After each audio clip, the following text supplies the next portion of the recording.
Hello. Welcome back to this series where we ramble about stuff. And today's stuff is a game I just finished. Literally just finished like an hour ago. And it's Final Fantasy XVI. You read the title, you know what I'm talking about. I have a lot to say. Wrote down a lot. We're gonna get through a lot. And there's definitely gonna be spoilers. I'm not gonna hold back until a certain point and then do a spoiler section past that. This is full-on spoilers. So, if you haven't played the game, go play it now, and then come back later. If you haven't played and you aren't interested in playing, I guess you can watch. You get to hear my thoughts. I'd recommend playing it, though. It's a great game. Amazing game, even. It's kind of a great introduction into, like, the JRPG space. So even if you have kind of holdups about, like, this type of game, I'd say give it a go.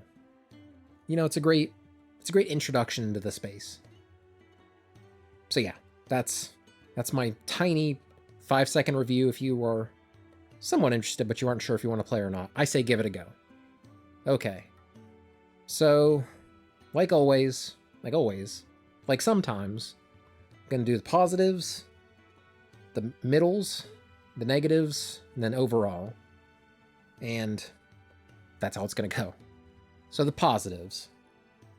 Something I wasn't expecting to like as much as I did was the voice acting. The voice actors they chose for this are just so... Like, voice acting is something I rarely pay attention to.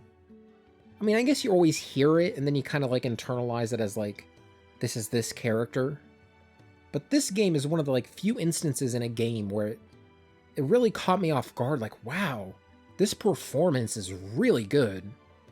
Clive, the main character, he has such range.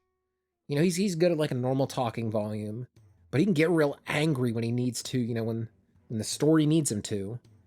But then when it needs him to get real, needs him to break down and, like, cry, he can really bring that out. Like, there are some moments in this game where Clive ugly cries. And I was like, man, this is real as hell. Like, characters cry, you know, they just go, but Clive's like, "Argh!" He's like crying his heart out.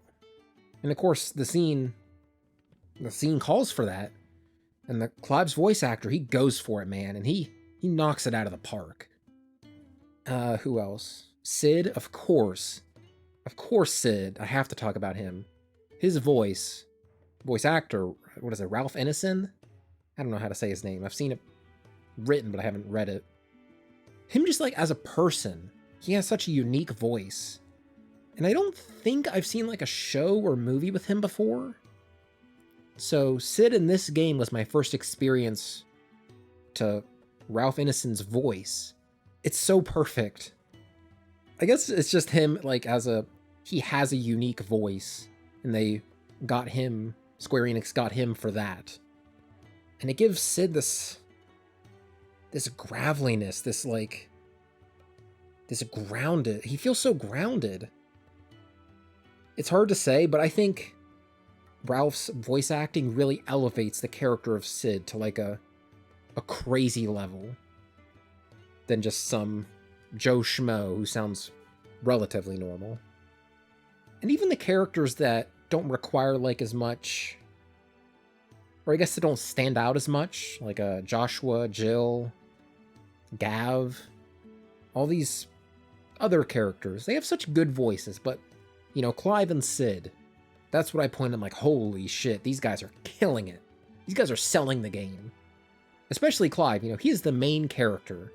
You know, if you have a main character, you want his performance to just hit hard. And by God, does it hit hard.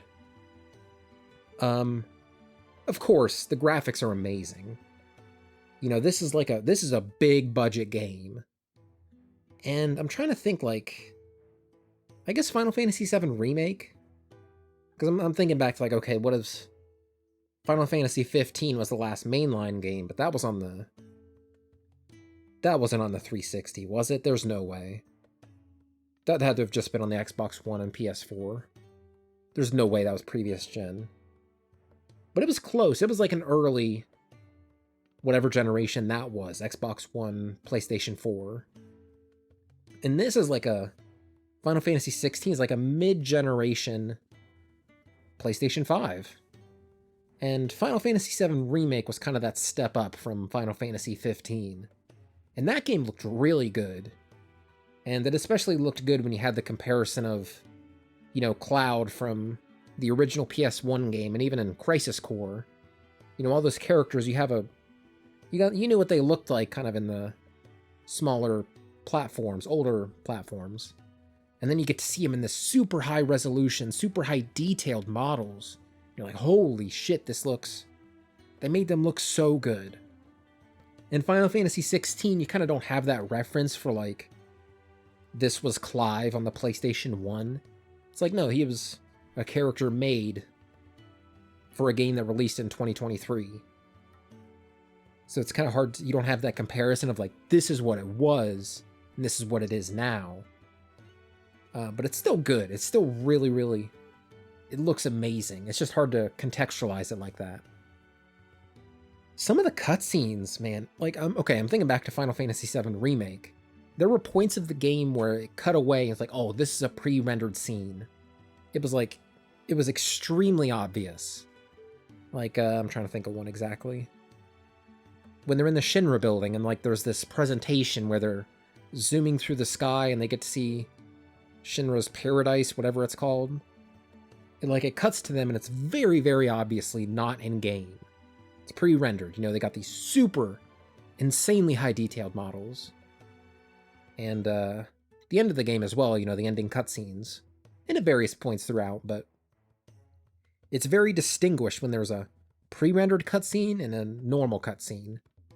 And it was kind of like the original Final Fantasy VII in that way, where it's, you know, you got the blocky actual graphics and then the pre-rendered graphics. But we're talking about Final Fantasy XVI.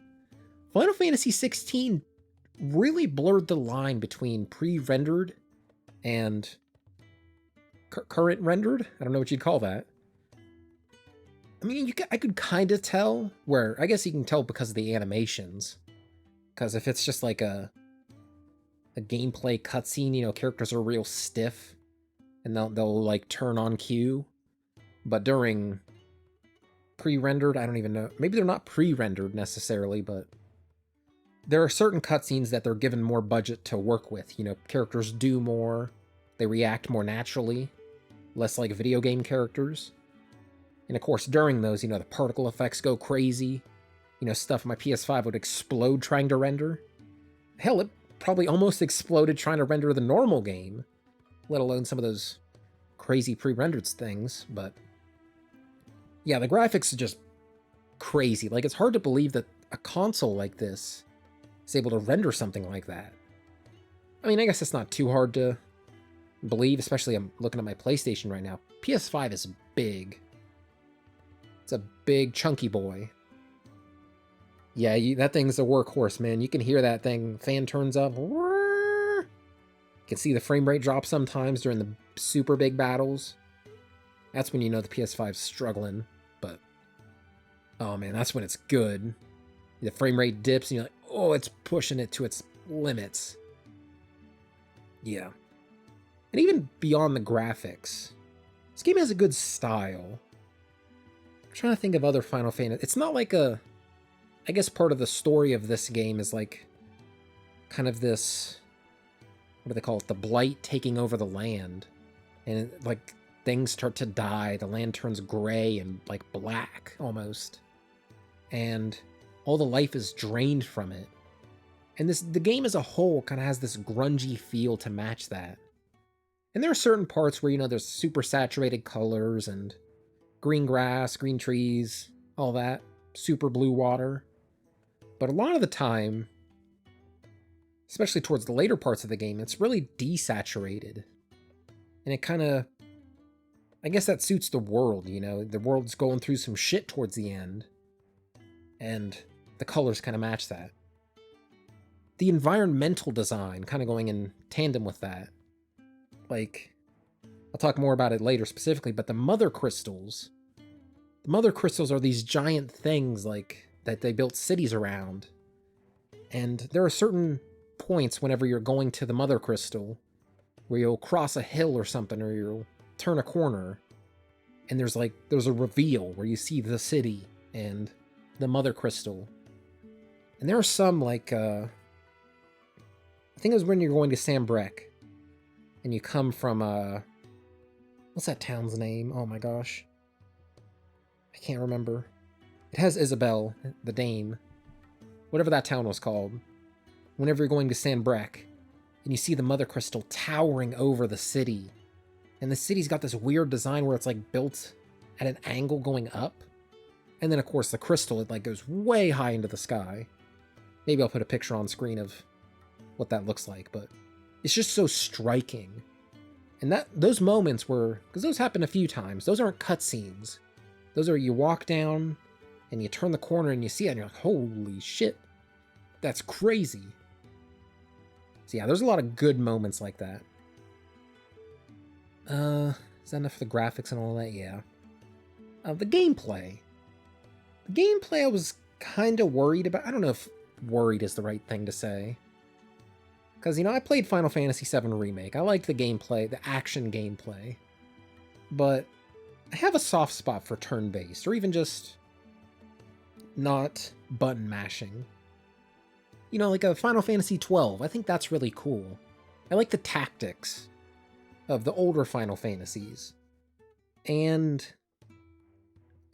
I guess 15 as well as this kind of go away from that, where it turns into like this, it's an action game.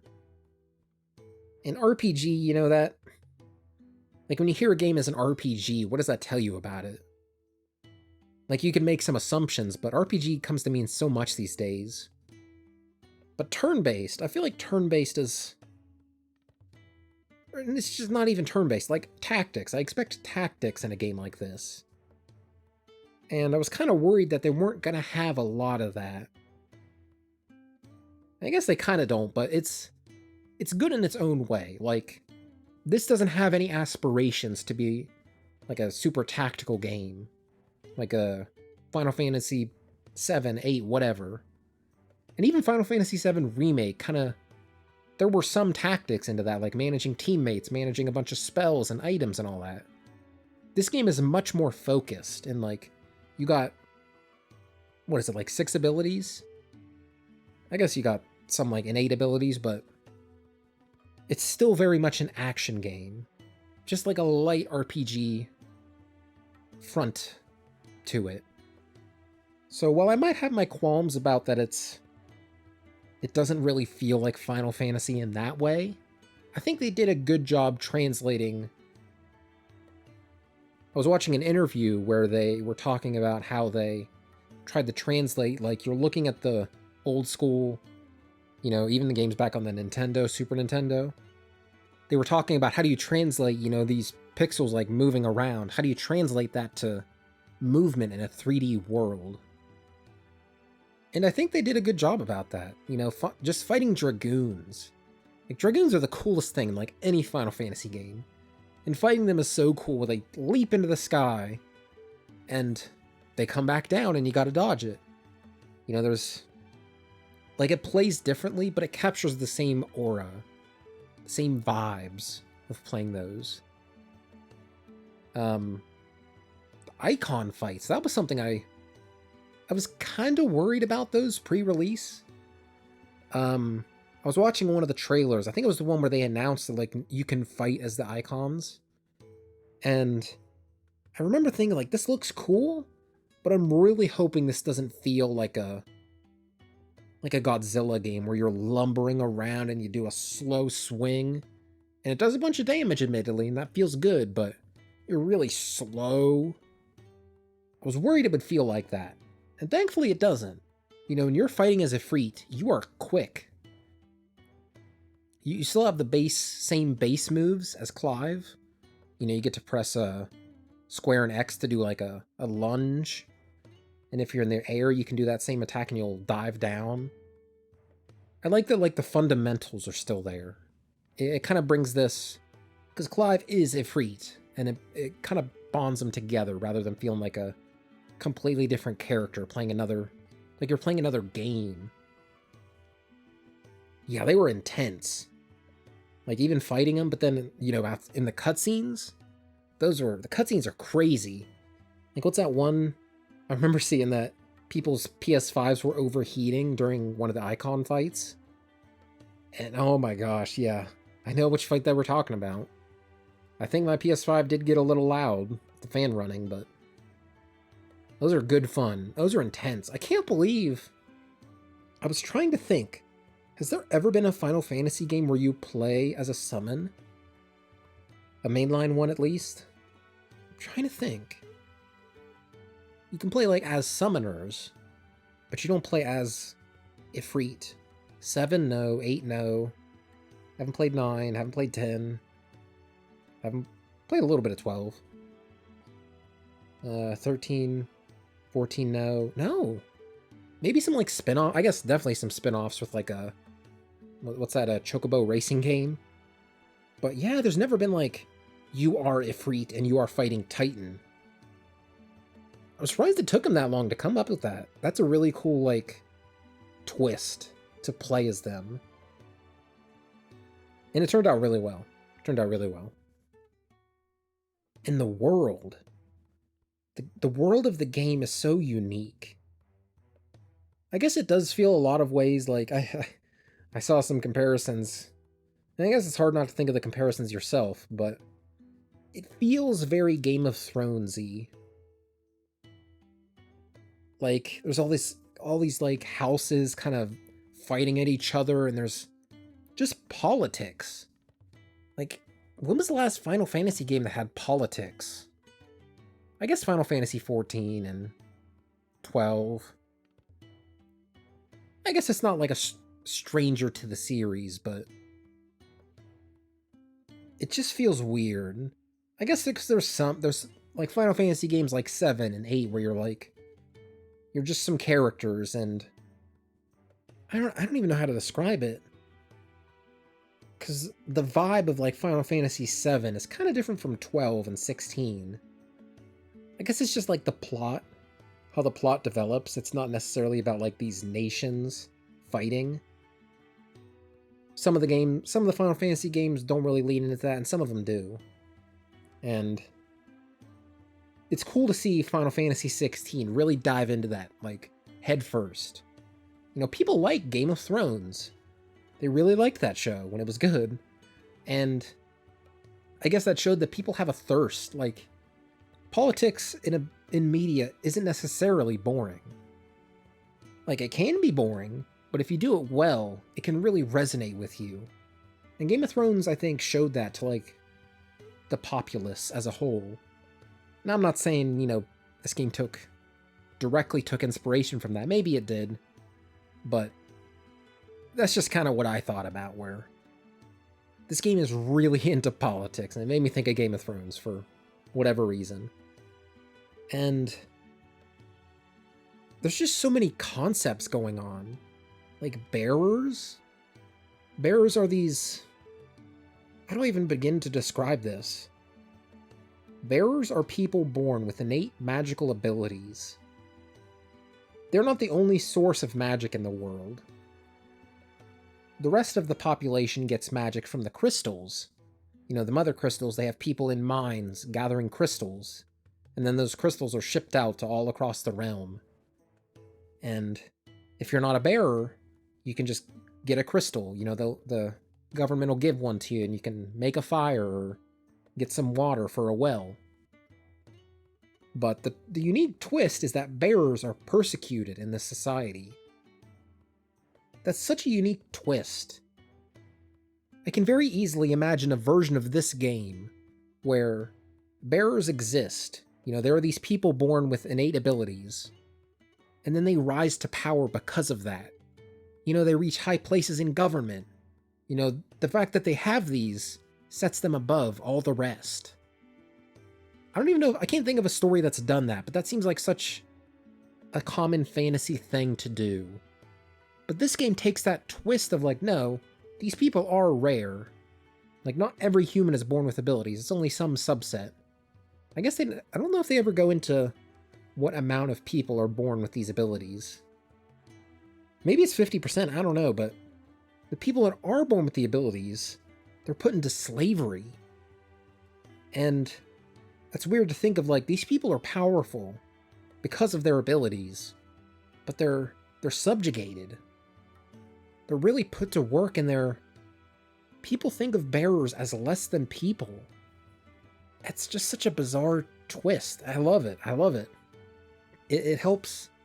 It sets up for such cool things. Specifically with, I guess there's the obvious thing of, like, you know, bearers are put into slavery. All these bearers are branded with, well, they're branded. They have brands on their face, and that signifies, like, yo, I'm not a normal person. I am less than human, as some see. And having that brand on you, like, you can't hide that you're a bearer. People see that on your face, and they know they immediately know what to think of you. And later on in the game, there's this side quest about brand removal. And that's such a cool development of, like, okay, so there's people that are born with magic in the world. And then the society, to subjugate those people, brands them, so it makes them more obvious to everyone around them, so they can't sneak around and do evil things as they do. And some of the branded out there, they figure out a way to remove those brands. So it's so cool how it starts out at this, like, fundamental thing of the world. Like, people are born with magical abilities. And then it gives you these developments on top of that. I guess a lot of what's cool about this game comes from that. Comes from, like, the fact that crystals and ether give the world this power. And there's so much going on around that. They really wring the towel of, like, concepts to do with the bears and the mother crystals. It's great. It's great. I kind of talked about it earlier, but the focus on summons is so cool. I'm thinking back. I'm trying to really think. Final Fantasy games never really felt like they gave a focus to summons, which felt weird because summons are powerful, right? I'm thinking specifically back to Final Fantasy VII, where you'll just be walking around and you see a red materia on the ground, and you go pick it up, it's like, oh, that's Ifrit. You just see this thing on the ground, and it's Ifrit. He's right there, on the ground. It's like, wouldn't someone keep track of this? Wouldn't this be in, like, someone's vault? Some powerful person's vault who's like, ah, yes, I must get all the summon materia. And they get a party to go out into the world and gather it. Like, it feels weird that you just find it sitting in the world. Some of the games really treat them like that. Some of them do a better job, like, especially Final Fantasy XIV. I guess there's a lot of links between 14 and 16, you know, same development team and all. But I really like how 14 brought summons to the forefront. At least in the stories some of the stories. I haven't played through a whole lot of the later expansions, but I'm remembering, like, the beast tribes were summoning, like, Garuda, and one was summoning Titan, and the Scions are like, no, we gotta go stop them before they summon Garuda. And it's cool to, like, see these summons as, like, a force of nature, or just, like, a problem that has to be dealt with. Because summons in Final Fantasy VII and I guess 8, you know, they're not really problems to be dealt with. Which feels kind of wrong. Like, these are powerful creatures. They should be problems. Bad people in the world should seek these out and try to do something with them. But very rarely does that happen in the series. At least that I can think of, you know, maybe... I've played a lot of the series, but there's still... I think I've played 1 through 8. Haven't done 9 through 13. I've played a few expansions of 14. And a little bit of 15. But at least in, like, 1 through 9, I can't remember a lot of... 1 through 8. I can't remember a lot of summon-focused stuff going on. I guess 8 kind of dealt with that with Guardian Forces. That was a big part of that, with junctions and all that. But Regardless, it's really at the forefront of the narrative in 16. What's that scene early on where, oh boy, I'm trying to think of the names. It's Waloed and the Dalmekian Republic, I think? It's been a while since I've seen that part in the beginning of the game.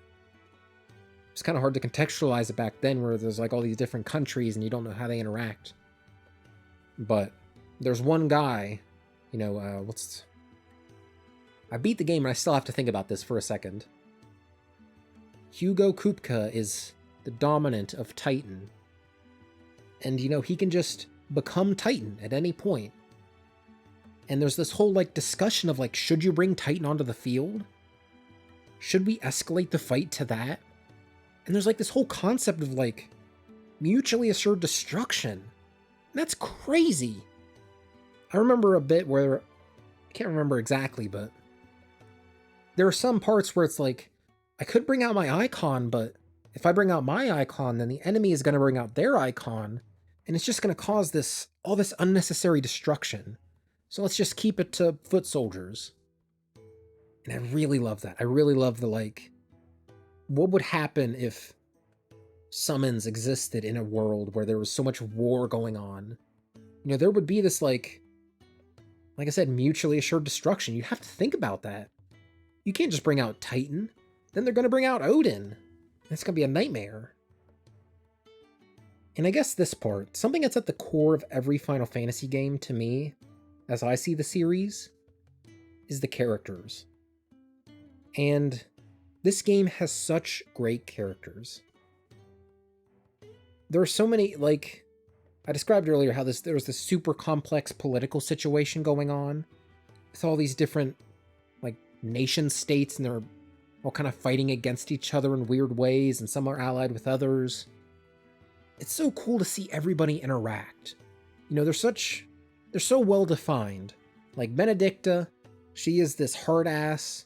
She's a bad guy, but she also has this ever so slight side of, like, compassion. And you kind of see that in the people she interacts with. And she's been through a lot. Everybody's been through a lot. You know, everybody's got their trauma. And when you have that past trauma, that informs how they act in the present. And that creates such interesting events.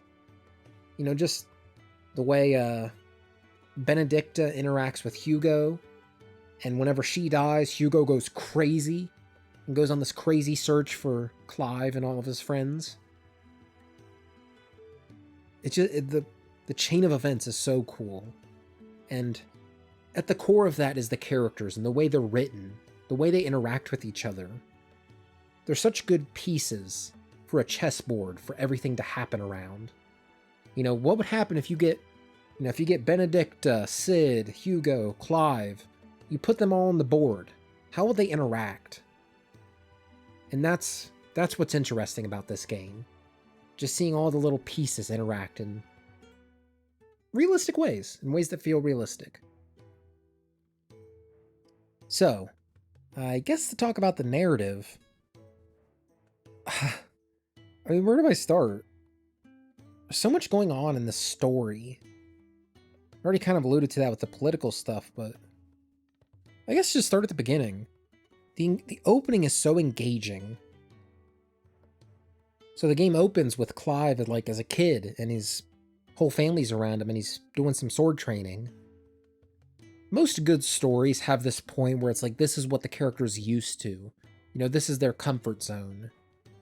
And this is just normal life for Clive at this point. You know, he's training, he's with his dad, he's hanging out with his brother a little bit. You know, everything's relatively okay. You know, there's some talk of war, but Clive is still young, and he's not really forced to deal with a lot of that. And then, you know, shit hits the fan. They head to Phoenix Gate, and they get ambushed. And that's where things really get turned upside down. You know, all the comfort of what you saw before, where, you know, Clive's smiling, Joshua's smiling, everyone's happy. Everything just turns. You know, Joshua's dead. Clive is thrown into slavery. His dad's dead. It's like everything that could have went wrong for him did. And after that, there's a huge time skip. Like what? 15 years? 10 years? 15 years? I don't know exactly, but there's this huge time skip, and it's Clive is still in slavery. You know, he was born with the magical abilities, so he is a branded. He has this brand on his face that's like, yo, I am not like all you, quote, normal people. And he's treated like shit. He's essentially disposable in this little outfit he finds himself in. I mean, he's still, you know, relatively friendly with the people there, but you get the sense he's not happy. Which, you know, makes sense, but I think you need that bit of... You have the comfort, so there's the bit of comfort at the beginning where you know what he's used to. And then there's this little bit of, like, his lowest point, where you get to see he's been doing this for 15 years, killing people for money, for the Empire. You know, killing people. He was enslaved by his mom, and she joined the side of the Empire, and now he's working under them.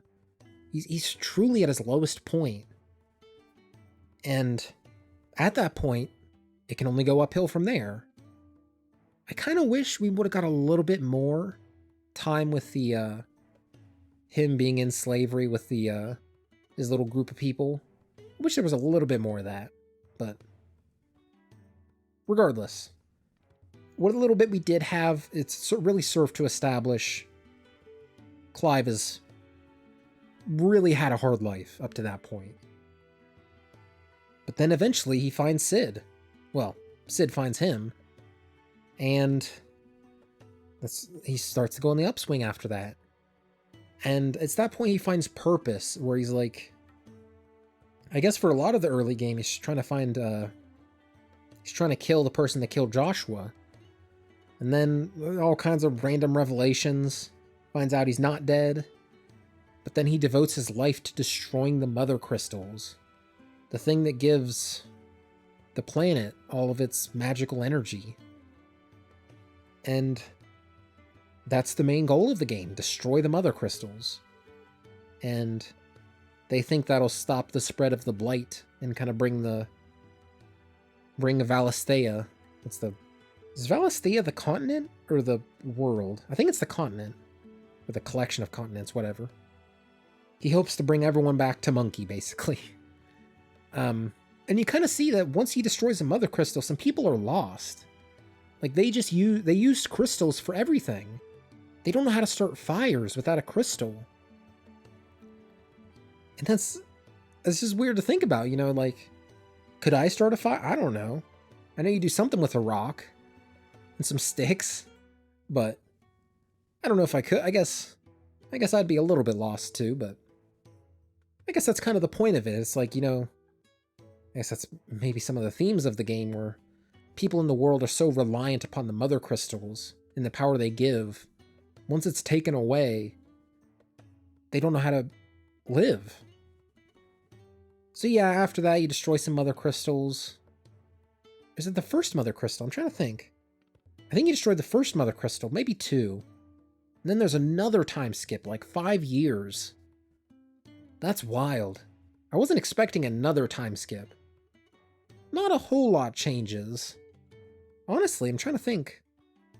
I guess the only thing that changes is Clive's home base is destroyed, and after the skip, a new home base is established.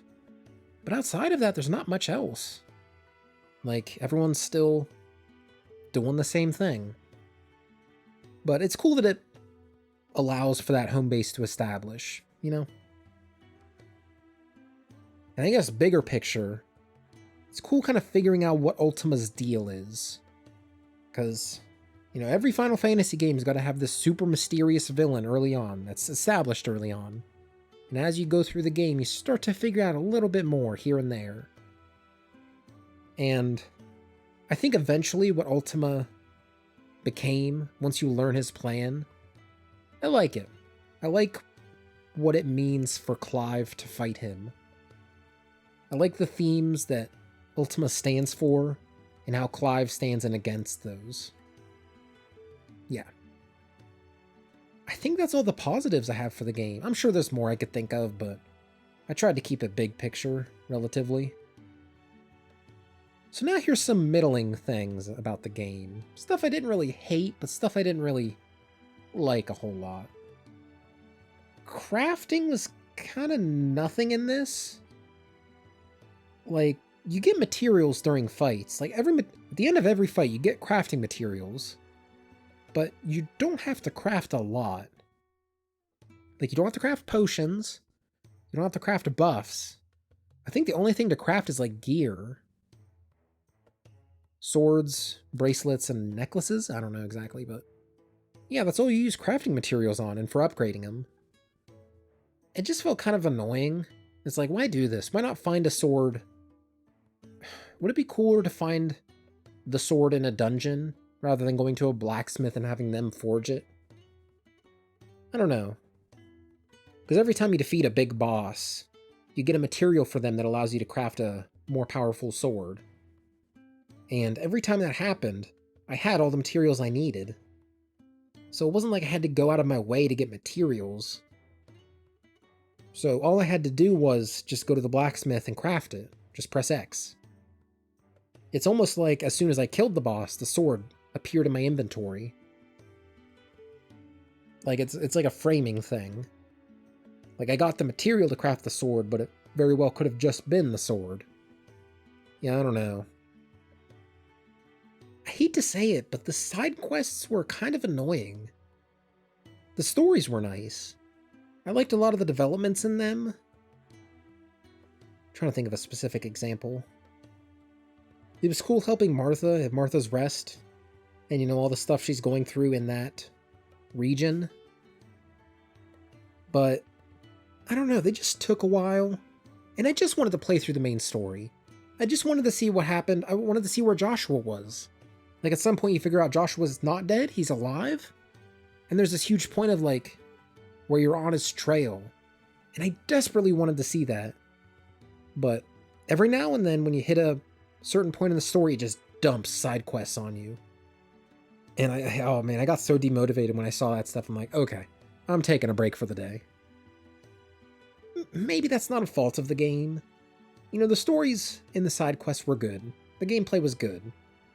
But me, you know, I thought maybe I'll make a video about this game. So I wanted to see everything this game had. I guess even if I wasn't, you know, potentially thinking about making a video, I'd still want to play all the side quests. You know, I do one side quest for Martha. I want to see what else she has going on in her life. I want to help her out. And I don't know what could have helped avoid that fatigue. Because I felt that fatigue anytime I finished some main quest, like, progression, and it dumped, like, 5 side quests on me. I just went, ugh. I gotta stop and do the side quests. I don't know what they could have done to fix that. Because the stories themselves are good. I don't know. Yeah, mindset, maybe? I have no idea. That's kind of why it's in the middling, like, it really brought me down when I saw I had a bunch of side quests, but the stories were fine, so I need to think about it more, and I definitely took my time playing the game. I didn't rush. I think how many hours did I have? Like 54? Yeah, I had like 54 hours in the game, and I did every side quest. I didn't do all the hunts, which is like where you go out to kill monsters, boss monsters. Didn't do all the hunts, because I realized there's no narrative stuff from that. Yeah, I didn't rush it. It took me a while. I don't know. Yeah, I don't know. I'll just leave it at that. Negatives. These are the things I am more negative on than positive. I guess this is kind of one of the lesser negatives. The music wasn't so memorable to me. Now this, your mileage may vary with this. I don't know how you feel about the music if you've played. I'm very particular when it comes to music in games.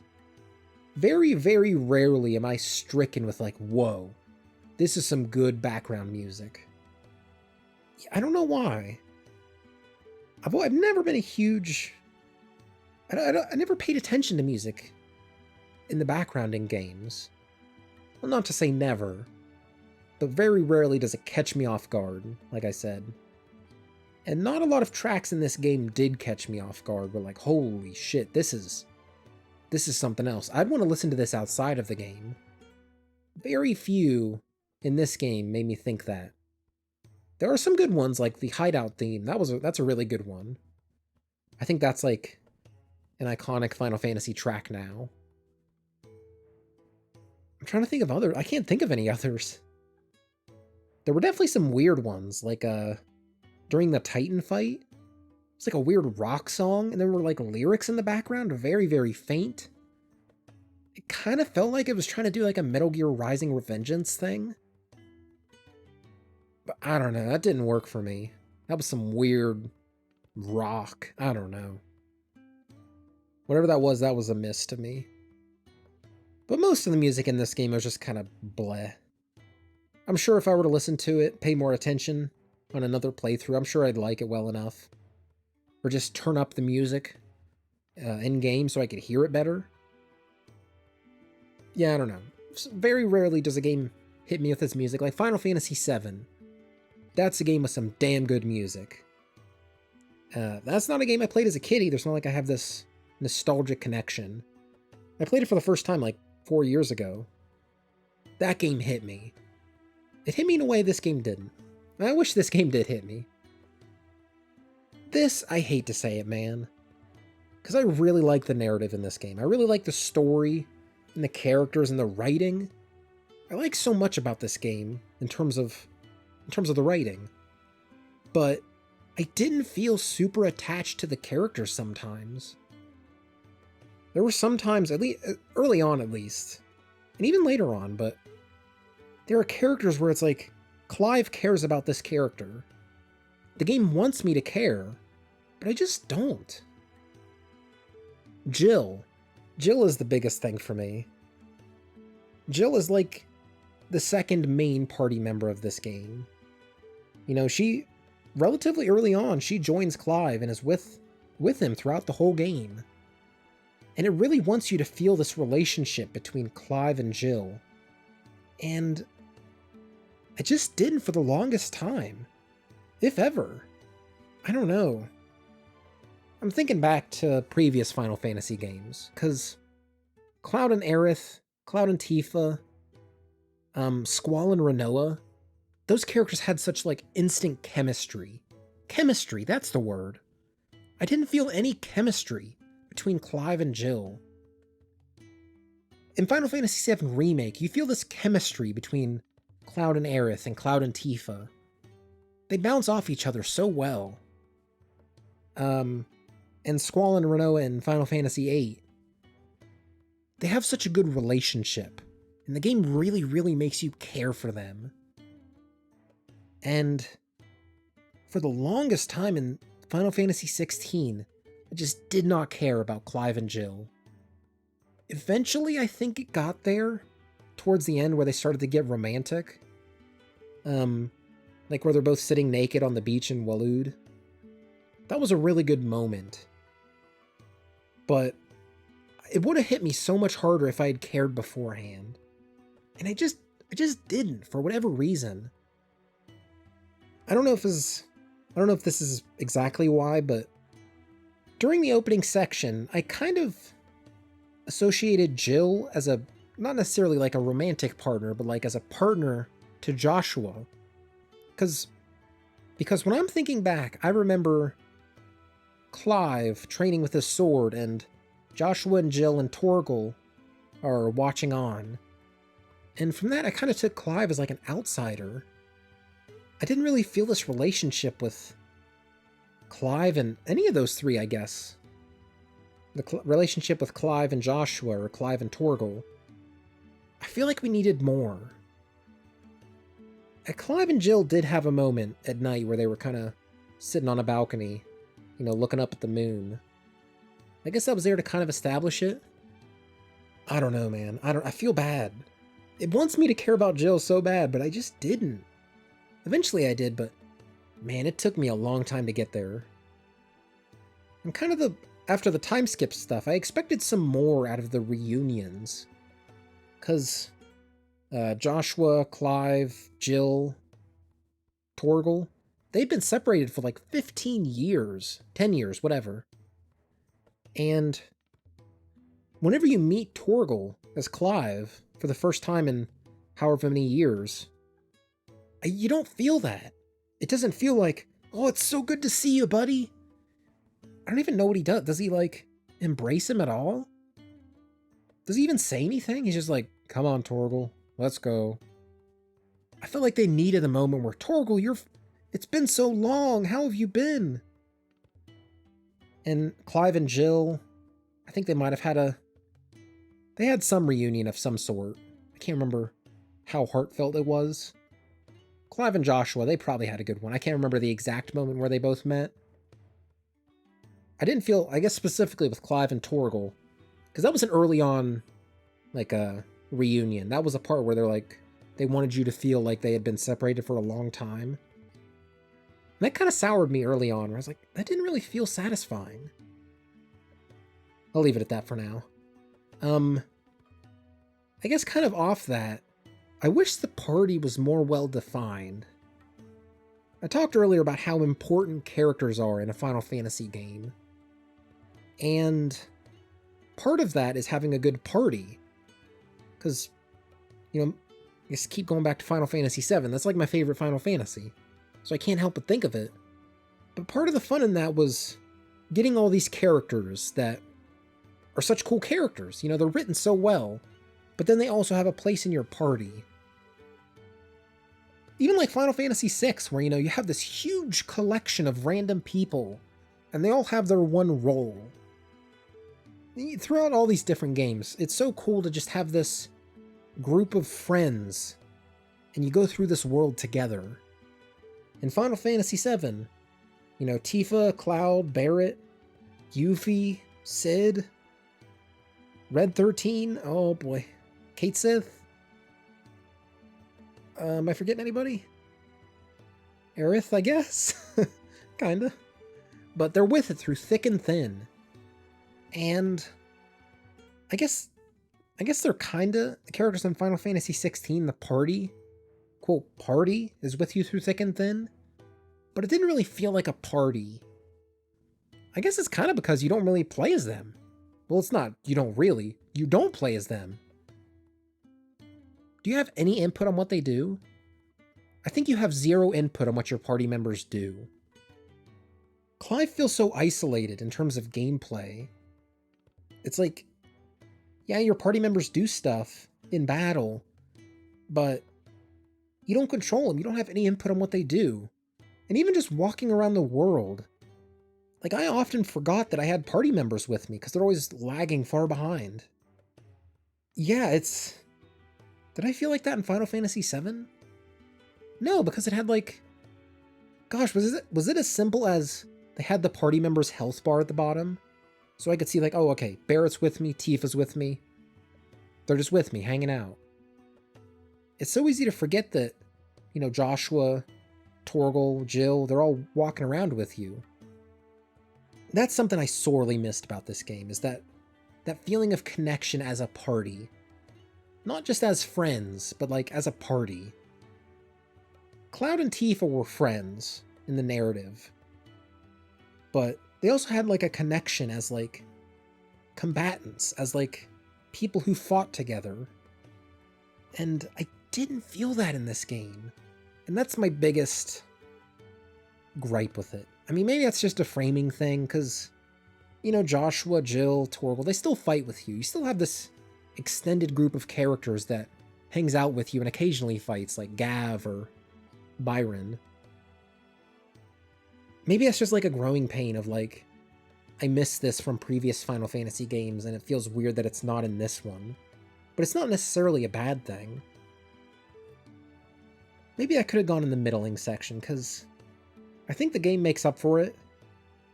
Like, it's not like those connections aren't there.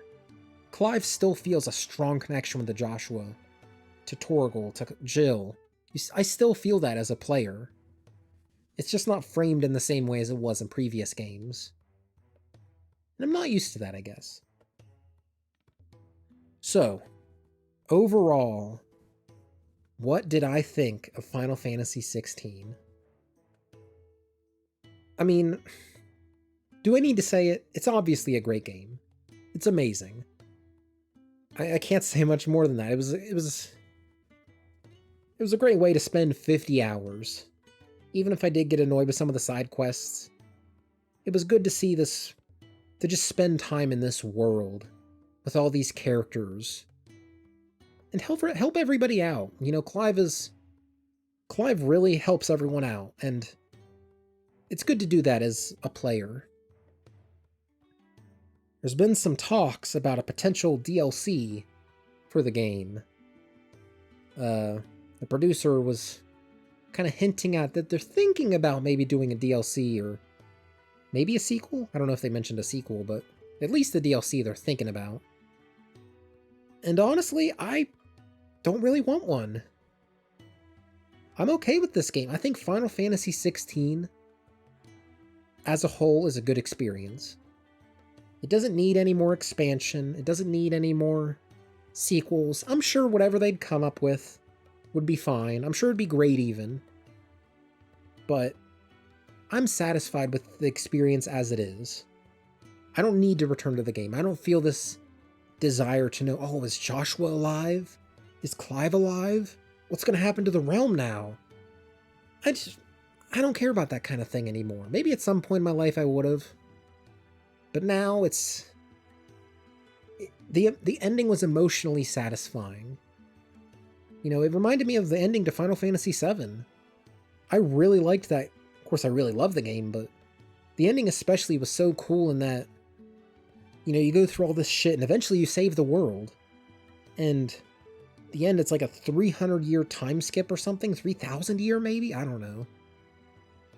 And it just shows Red 13 and his little kids walking up onto a rock face, and they look at Midgar, and it's completely consumed with vegetation. Nature's taking over. And you just get the feel that everything's moved on. And the post-credit scene of Final Fantasy XVI goes for that as well. You know, so much of this game about the mother crystals and bearers and just magic and summons, icons. So much of the game surrounds that. And the post-credits shows people living in a post-Mother Crystal world. You know, think back earlier to when I said that people had trouble making fires without their crystals. And the post-credits of this game shows a little kid starting a fire with just a rock and a stick. And that's so satisfying. That's like the best ending they could have done. You know, that's so much more satisfying than if they had a post-credits where it's like Joshua's alive. It's like, no, it's showing that the world has moved on. Everything's okay. That was the whole point of why Clive was fighting. He was fighting so that his ancestors could live on. And that's what happened. People are living on in this Mother Crystal-less world. And they won. So yeah, that's that. If you have any comments or theories about anything in the game or any of my thoughts, leave it in the comments. If you have any suggestions for future videos, leave those in the comments. I'm willing to talk about anything I can offer my opinion on. So that's it. Thanks for watching, and see you next time.